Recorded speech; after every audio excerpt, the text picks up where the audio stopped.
Hello guys, आप सबका स्वागत है इनके नॉलेज में। और आज हम जानने वाले हैं कि प्लास्टिक पेंट में और डिस्टेंपर में क्या फ़र्क है। ठीक है, तो इस चैनल को सब्सक्राइब, लाइक, कमेंट, शेयर ज़रूर करें और एंड तक, ताकि आपको इन्फॉर्मेशन पूरी की पूरी मिल सके। तो गाइस शुरू करते हैं। तो डिस्टेंपर और प्लास्टिक की पहली बात करेंगे हम डिस्टेंपर की। ठीक है, तो डिस्टेंपर गाइस इस तरह एक एक्रिलिक बेस्ड भी आता है, नॉर्मल बेस्ड भी आता है और हर तरह की, मतलब अब तो कई क्वालिटी भी आने लगी, जो ज़्यादातर जो है वॉशेबल भी होता है कुछ डिस्टेंपर। तो पहले हम बात करेंगे नॉर्मल चूने की। चूना में आखिर क्या दिक्कत थी कि आखिर महंगे महंगे डिस्टेंपर बनने लगे। जो पहले चूना आपको 20 रुपये 30 रुपये किलो मिलता था, वो डिस्टेंपर आपको 100-200 रुपये किलो मिलता है। तो गाइस सिंपल ये है कि उसमें ये था, चूने पे लगता था और 2 से 3 महीनों में वो जल्दी से जल्दी काला पड़ जाता था या फिर फंगस आने लगता था उस पर। तो फिर कंपनी ने उसे सबसे पहला डिस्टेंपर निकाला। में खूबी होती थी कि वो काला नहीं पड़ता था जल्दी और 6 से 7 महीने चलता था वो। ठीक है, 1 साल भी कुछ लोग चला देते थे उसे और उसमें फंगस नहीं आता था गाइस। सबसे बड़ी बात है, फंगस नहीं आता था और कपड़ों पे भी नहीं लगता था। पर जब चीज़ें बदलने लगी तो फिर पट्टी भी आई।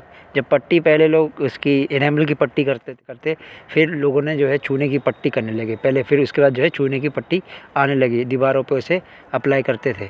ठीक है, दीवारों पे अप्लाई करते थे। ठीक है, तो ये थी डिस्टेंपर की पूरी हिस्ट्री। तो कैसे कैसे इसमें चेंजेस आए आप देख सकते हैं कि पहले चूना, फिर इसके बाद डिस्टेंपर। इमल्शन अब जो है बेसिकली प्लास्टिक में माना जाता है, पर पहले डिस्टेंपर की एक फर्स्ट क्वालिटी मानी जाती थी इमल्शन। ठीक है, अब आते हैं अपने पहले बड़े मुद्दे पे, जो कि है हमारा प्लास्टिक पेंट का मुद्दा, कि प्लास्टिक पेंट में ऐसा क्या होता है। तो गैस प्लास्टिक पेंट एक ऐसा पेंट होता है, उस टाइम ऐसा था कि उसमें कलर्स की आज़ादी थी। 600 शेड तक उसमें आपको अवेलेबल थे। ठीक है, कलर वैसे भी पहले हाथ से ही बनते थे, मशीन तो थे नहीं, मशीन तो अब आई है। ठीक है, तो प्लास्टिक पेंट की ये चीज़ खूबियाँ होती थी कि वो जल्दी फटता नहीं था, क्रैक नहीं आता था उसमें, मतलब जल्दी गंदा नहीं होता था। ठीक है, धूल मिट्टी आप उसे साफ़ कर सकते थे। ठीक है, प्लास्टिक पेंट में आप अब, मतलब अभी जो आया है उसकी बात कर रहा हूँ मैं, कि अब उसे आप साफ़ कर सकते हैं। वॉशेबल भी कुछ पेंट तो ऐसे भी हैं जो वॉशेबल भी कंपनी कहती है। ठीक है, कुछ पेंट ऐसे भी हैं प्लास्टिक में जिस पे आप स्टेन रिमूवर, ठीक है, फंगस फ्री होता है, ग्रीन अशोर्ड है। पहले आपको कमरे में करने में दिक्कत होती थी डिस्टेंपर, जब आप कमरे में करते थे तो जो है उसमें जब बंद कमरे में करते थे तो बहुत इसी बदबू स्मेल से जो है आपका सर्वर घूमने लगता था। ठीक है, पर प्लास्टिक में बहुत से चेंजेस आए, रेवोल्यूशन आया है।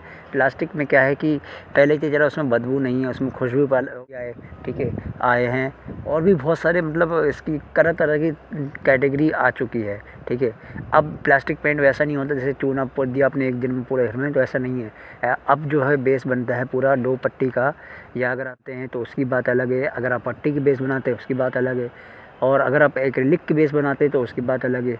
वो बेस की बात नहीं कर रहा मैं, पेंट की बात कर रहा हूँ। अगर आप प्लास्टिक पेंट की बात करें तो प्लास्टिक पेंट सबसे बेहतरीन पेंट में डिस्टेंपर और चूने से देखा जाए तो डिस्टेंपर प्लास्टिक पेंट जो है सबसे उत्तम क्वालिटी का पेंट है। ठीक है, अब इसमें ऊपर भी क्वालिटी आ चुकी है, जो कि जैसे हम जानते हैं कि रॉयल लुक जो हमें देती है, लग्जरी लुक देती है, सिल्क लुक देती है और वेलवेट लुक देती है। अलग अलग कंपनी कहती है कि मेरा पेंट अच्छा है, मेरा पेंट अच्छा है।